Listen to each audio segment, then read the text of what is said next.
Fala, meus amigos, estamos começando aqui o terceiro vídeo de hoje, tá? Para falar sobre mais uma lambança aí da direita brasileira, certo? E nesse caso tem a ver com uma herança deixada pelo juiz Moro, esse sujeito aí que é ex-juiz, ex-herói e tá quase aí ex-senador também, tá? Tá aí para ser julgado aí para poder perder o mandato, certo? Enfim, e aí é o seguinte, ó, a notícia é essa aqui: a Transparência Internacional, tá, que é uma ONG aí, né, enfim, estrangeira, que inclusive faz estudos aí sobre corrupção e tudo mais, e eu fiz um vídeo aqui falando sobre isso, inclusive conectado com uma gafe do próprio juiz Moro, porque teve aí essa entidade aqui, a Transparência Internacional, divulgou um relatório ali sobre corrupção no mundo, né? E aí o juiz Moro veio comentar o relatório e falou um monte de asneira para variar ali. Eu fiz aqui o jogo dos 7 erros dele, né? Num Twitter aí de 7 linhas ele teve 7 erros, né? Enfim,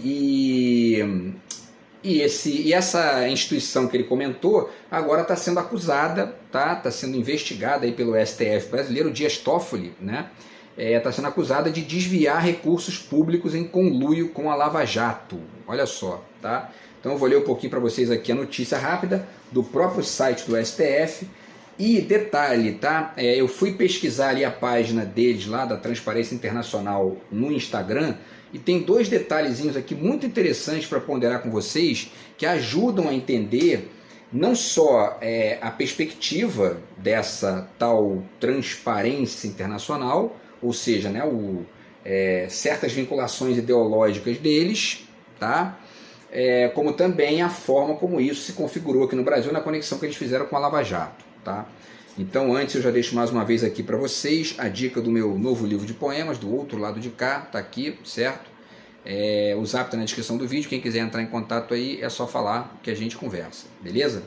Então, pessoal, é o seguinte, ó, rapidamente aqui a notícia do STF, o link eu vou deixar para vocês também aí, a notícia do próprio site do STF, tá? Então diz o seguinte: o relator pede investigação sobre acordo entre o Ministério Público Federal e a Transparência Internacional na Operação Lava Jato, tá? O ministro Dias Toffoli apontou que parceria envolve recursos públicos do acordo de leniência entre a PGR e a holding JF, certo?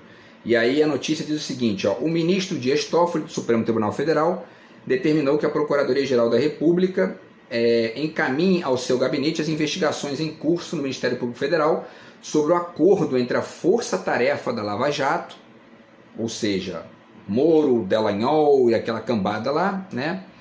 E a Transparência Internacional. Eles fizeram um acordo, tá? A Transparência Internacional e a galerinha da Lava Jato lá. Ele também solicitou, o Dias Toffoli, né, também solicitou o envio dos procedimentos em relação ao acordo de leniência firmado entre o Ministério Público Federal e a holding JF. O ministro ainda ordenou que os documentos sejam repassados ao Tribunal de Contas da União, o TCU, e à Controladoria Geral da União, a CGU. E aí ele diz aqui, né, o Dias Toffoli, abre aspas, tal providência faz necessária especialmente para investigar eventual apropriação indevida de recursos públicos por parte da Transparência Internacional e seus respectivos responsáveis, sejam pessoas públicas ou privadas, fecha aspas, tá? E aí, para finalizar aqui, eles dizem, segundo o ministro, aí vocês vão ver os números aqui, olha só. Segundo o ministro, fatos gravíssimos não passaram pelo crivo do Poder Judiciário e do Tribunal de Contas. Isso porque o Ministério Público Federal, desde 2014, firmou parceria com a Transparência Internacional, organização não governamental, ONG, sediada em Berlim, na Alemanha, para desenvolver ações genericamente apontadas como, aspas, combate à corrupção. Tá? E aí, parênteses aqui, por que é importante essa frase aqui, muito bem colocada, tá, pela matéria aqui do STF? Ações genericamente apontadas como combate à corrupção. Por quê? Dentre outras coisas, pelo que eu tenho dito aqui há anos, aqui, há 2 anos, né, que eu estou fazendo esse vídeo, esses vídeos aqui do YouTube, e tenho ponderado com vocês toda vez que eu toco nessa questão de corrupção.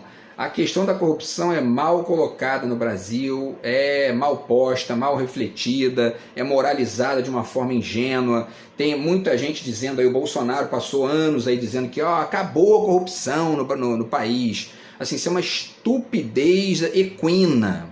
E tem gente que acredita nisso, acha que realmente não tinha corrupção e que é possível acabar com a corrupção. Bom, para além do fato de você, quer dizer, para além de você entender isso, né, o absurdo disso, dessa tese de que ó, não vai, a corrupção acabou, vai acabar quando a direita chegar no poder, que na verdade é o contrário, né? Mas enfim, para além do absurdo dessa tese, há que se ponderar também quais são os mecanismos retóricos que vão sustentando os processos de corrupção da direita e que ficam escamoteados pela perspectiva de superfície de muita gente de que eles têm eles são os atores morais desse combate. Foi assim que o juiz Moro se vendeu, foi vendido, foi assim que o Dallagnol se vendeu, foi vendido, etc e tal. E, enfim, né, isso acaba enganando muita gente, tá? E aí, bom, vamos lá, tá? E aí vem os números aqui, olha só, tá? Em 2017 foi celebrado o acordo de leniência entre o Ministério Público Federal e a empresa JF, posteriormente modificado o acordo, no qual foi pactuado o pagamento de 10 bilhões e 300 milhões de reais a título de ressarcimento, dos quais 8 bilhões destinados a entidades individualmente lesadas e 2,3 bilhões de reais destinados à execução de projetos nas áreas da educação, saúde, meio ambiente, pesquisa e cultura. De acordo com o ministro Toffoli, por acordo com o Ministério Público Federal, a Transparência Internacional ficaria responsável pela gestão dos 2 bilhões e 300 milhões de reais do dinheiro público brasileiro. Certo? Bom, e aí para finalizar, a matéria diz aqui, né, o último parágrafo, ele destacou que no âmbito da arguição de descumprimento de preceito fundamental, a DPF 568, o STF registrou ser, aspas, duvidosa a legalidade de previsão da criação e constituição de fundação privada para gerir recursos derivados de pagamento de multas às autoridades brasileiras, cujo valor, ao ingressar nos cofres públicos da União, tornar-se-ia igualmente público, e cuja destinação a uma específica ação governamental dependerá de lei orçamentária editada pelo Congresso Nacional em conformidade com os princípios da unidade e universalidade orçamentárias. Então, quer dizer, essa galerinha da tal Transparência Internacional, eles, pelo que consta aqui na denúncia, né, eles estão sendo investigados porque parece que eles meteram a mão nesse dinheiro aí, nesses 2 bilhões, e começaram a gerir isso junto com o pessoal da Lava Jato. Aquela galerinha suspeita, já caçada e também já desmascarada no seu, né, no seu heroísmo ali de, né, enfim, de salvar o Brasil da corrupção, tá? Enfim, e aí a Transparência Internacional, se vocês forem lá no Instagram, eles publicaram uma nota, tá? Tem uma nota pública aqui, dizendo que o seguinte, ó, em resposta à decisão do ministro Dias Toffoli, divulgada nesta segunda-feira, dia 5, a Transparência Internacional Brasil esclarece mais uma vez que são falsas as informações de que valores recuperados através de acordos de leniência seriam recebidos ou gerenciados pela organização. Eles dizem que não, que jamais receberam valor nenhum e tudo mais. Isso vai ser investigado aí para ver qual é, né? Para finalizar, pessoal, eles dizem aqui, né? Tais alegações já foram desmentidas diversas vezes, etc. e tal. E aí eles finalizam dizendo: reações hostis ao trabalho anticorrupção da Transparência Internacional são cada vez mais graves e comuns em diversas partes do mundo. Ataques às vozes críticas na sociedade que denunciam a corrupção e a impunidade de poderosos não podem ser naturalizados. Seguiremos cumprindo nosso papel na promoção da transparência e da integridade no Brasil e no mundo. Lindo isso, né? Agora a gente vai então na segunda postagem aqui, logo a seguir, que é uma postagem na qual eles anunciam justamente aqui, divulgam a tal da pesquisa, né, que é o Índice de Percepção da Corrupção. Que eu fiz vídeo aqui sobre isso, comentando lá os 7 erros do juiz Moro, tá? E é muito interessante ver o que eles escrevem aqui, tá? Porque eles ponderam aqui o seguinte, ó. Com 36 pontos, o Brasil ocupou a 104ª posição entre os 108 países e territórios avaliados, ficando abaixo da média global e da média entre os países da América Latina e Caribe no índice de percepção da corrupção. né? Que na verdade é a percepção da transparência internacional baseada, como eu falei aqui naquele vídeo que eu fiz a reflexão aqui sobre os erros do juiz Moro, baseada na opinião de empresários estrangeiros, que muitos deles não gostam do Estado, interessa para eles inclusive criticar o Estado brasileiro, e aí vocês vão ver que existe aqui um detalhe linguístico muito interessante na descrição que a Transparência Internacional faz desse tópico da corrupção, da conexão disso aqui com o Brasil, tá? O que demonstra também um certo vínculo ideológico deles aqui com a direita, tá? Ainda que eles critiquem o Bolsonaro, mas o importante não é a crítica que eles fazem ao Bolsonaro, é o que eles falam do Lula, tá? Vamos ver aqui, tá? E aí a gente vai ponderar aqui para depois finalizar com outros dados aqui, tá? Então eles dizem o seguinte, ó, o Brasil piorou no índice de percepção da corrupção, mas o que isso significa? Essa é a nossa análise, eles dizem, né? O Brasil perdeu 2 pontos e caiu 10 posições, etc e tal. E aí, ó, olha só, olha o que eles dizem aqui agora. O resultado ruim é um retrato do desmonte da luta contra a corrupção durante o governo Bolsonaro. E olha só agora o que ela diz, ó, o que eles dizem aqui. E do abandono da pauta pelo governo Lula, apesar de alguns avanços importantes, como nomeações técnicas para CGU e PF, Polícia Federal, a derrubada dos sigilos abusivos do governo anterior, novas normas para fortalecer o acesso à informação, a reabertura dos espaços de participação e controle social, a recuperação da governança ambiental e a reforma tributária. Então ela está citando aqui umas 10 medidas do governo Lula, mas diz aqui que, ó, essa pauta foi abandonada pelo governo Lula. Foi abandonada, mas eles fizeram isso aqui, ó, isso, 10 medidas e abandonaram, né? Então, quer dizer, é uma gente assim totalmente sem noção. Aí você continua, né? Faltou, no entanto, aí vamos lá, olha só o que ela diz que faltou. Olha só, vamos ver aqui, ó. Faltou, no entanto, a estruturação de um plano nacional que enderece os principais riscos de corrupção no país. Como? Quais são os riscos? A distribuição de bilhões de reais em emendas parlamentares sem critérios técnicos e com nível deficiente de transparência e controle. É preciso dizer o que é isso. Não adianta ficar aqui vomitando que isso aqui é um equívoco e direcionar isso ao governo Lula. Por quê? Porque nós temos um Congresso chantagista no Brasil, né? E aí esse vai ser o 4º vídeo, daqui a pouquinho que eu vou fazer também, vou deixar para vocês aí, tá? Então assim, faltou uma estruturação de um plano que enderece os principais riscos de corrupção no país. Nesse ponto aqui não faltou não. Pode achar outro erro aí, mas esse aqui não é um erro. Por quê? Porque quem faz essa barganha, quem chantageia o governo, para conseguir dinheiro a mais para as emendas e está chantageando cada vez mais, é um Congresso que é eleito pelo povo brasileiro. O culpado desse Congresso, Arthur Lira, tal do Centrão, essa gente que está aí, ó, cada vez mais chupando dinheiro público, bilhões e bilhões aí das emendas, e vocês vão ver no vídeo seguinte, estão tentando inclusive sequestrar o orçamento do Brasil, é um Congresso de direita, né, 2/3 ali, mais de 2/3 de deputados de direita, eleitos pelo brasileiro comum, pelo povo. Então não é o Lula que é culpado disso não, né? O Lula está fazendo até demais aí com uma gente asquerosa dessa aí, vomitando ali o tempo todo ameaça, provocação, enfim, sabotagem, tá? Então, enfim, destruíram o Congresso Nacional, quebraram a STF, essa gente, essa é a direita brasileira, certo?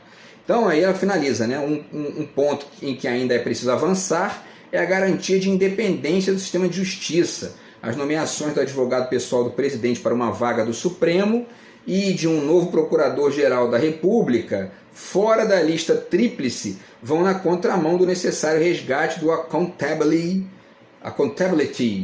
legal, né? Aí ela diz que não houve só, né, não é só o executivo e tudo mais. Com relação a essa questão aqui, eu também já fiz vídeo aqui sobre isso, falei até na época do Gregório do Vivier, que estava pedindo ali uma ministra negra e tal para o STF, a gente fez aqui a ponderação falando da lista tríplice. Ó, os únicos que cumpriram a lista tríplice foram o Lula e a Dilma, antes, né, lá naquela época.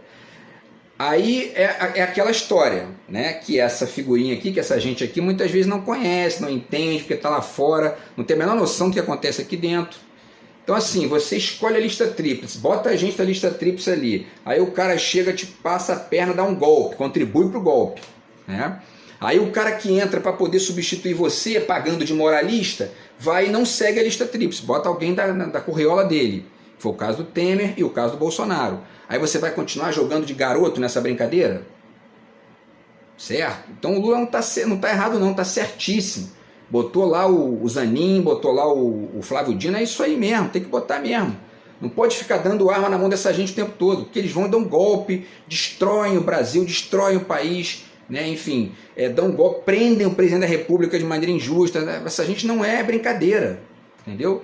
E aí fica com conversinha fiada aqui de, porque né, tem que ter lista tríplice. Ó, vamos estudar direitinho aí como é que é o Brasil, porque é muito mais do que vocês imaginam, tá?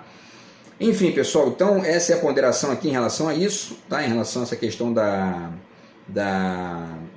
dessa reflexão patética aqui da transparência internacional. E aí um último detalhe também que vale a pena ponderar, tá? Ainda em relação a isso aqui, é que foi descoberto, tá?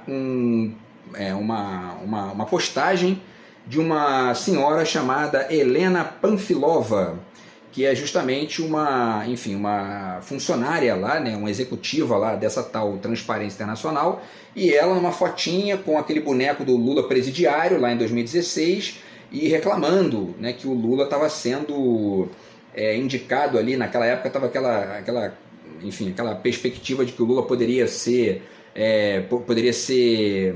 alçado ali ao papel de chefe da Casa Civil pela Dilma para poder escapar de ser preso, né? Porque ele foi preso de maneira injusta, passou 500 dias na cadeia, talvez tivesse sido ali a melhor saída botar ele de chefe da Casa Civil mesmo, né? A gente teria evitado inclusive o Bolsonaro, certo? Mas enfim, o fato concreto é que essa tal de Helena Panfilova está lá com essa fotinha em 2016, quer dizer, eles são transparentes e tal, mas estava lá defendendo a prisão de um presidente da República, certamente sem ler o processo, sem fazer reflexão mais ampla da história do Brasil e pagando de moralista, de transparência internacional, né? Então assim, aí a página Movimento Democracia do Instagram publica o seguinte aqui, ó, tá? Conta oficial da Transparência Internacional com a diretora Helena Panfilova em 2016, posando, sorrindo ao lado de um boneco criado pela extrema-direita vinculado à Lava Jato desde os primórdios da operação. E aí o texto lá da senhorinha lá diz o seguinte, ó: novos protestos em Brasil após nomeação de Lula, que era para a Casa Civil, né? Espera-se que ele seja empossado hoje. Time for Justice, né? O Time for Justice dela é justamente que o Lula ficou preso 500 e poucos dias, né? Enfim, uma bizarrice aí que ela certamente não fez aí talvez as ressalvas necessárias, e ao mesmo tempo a própria Transparência Internacional está aí viajando na mariola, tá? Para entender melhor um pouco isso, tem um capítulo muito interessante que eu não li todo aqui, tá? Mas que já tem umas ponderações muito interessantes nisso aqui, que é esse livro Operação Lava Jato. Já fiz aqui citações desse livro também, tá? E aí o capítulo aqui da página 171, Operação Lava Jato e Relações Externas, da Carol Proner, certo? Que é advogada, doutora em Direito, professora da Universidade Federal do Rio de Janeiro, a UFRJ, tá? E ela faz uma reflexão interessante aqui sobre as conexões da Lava Jato com essas instituições internacionais e com o governo dos Estados Unidos também. Tudo isso foi ali um grande golpe, né? Uma grande lambança bizarra para poder tirar o governo da esquerda, tirar, enfim, a Petrobras da mão da esquerda e colocar na mão da direita para fazer todas essas lambanças que a gente viu no Brasil nos últimos anos aí, que geraram combustível mais caro, alimento mais caro, perda de custo de poder de compra das pessoas, enfim. Essa é a direita brasileira, tá? E ela fala aqui, né, do lawfare também na página 175, e fala desse mesmo tipo de perfil de golpe na América do Sul toda, né? O Rafael Correia no Equador, falei disso agora, outro vídeo aqui, foi expulso do país, teve que ir embora para a Bélgica, senão prender ele lá, né? Como fizeram com o Lula aqui, como fizeram com o Zelaya lá em Honduras, parece, e como fizeram com o Evo Morales também da Bolívia. Essa é a direita da América Latina, certo?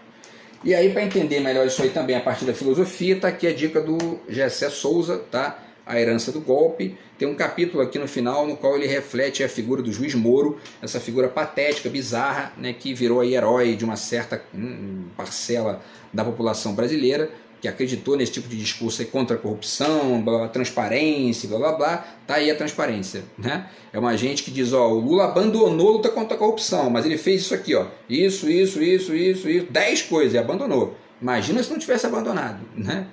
Então, enfim, então é importante pensar nisso aí, para a gente poder compreender, né, o que é isso, o que é o cenário político brasileiro, o que é a direita brasileira, e essa aqui é a terceira lambança de hoje, que eu deixo para vocês aí, e daqui a pouquinho, né, enfim, vou fazer aqui a quarta, vocês já vão ter também disponível aí, tá, no canal hoje, tá bom? Então é isso, pessoal, até o próximo vídeo, abraço, fui.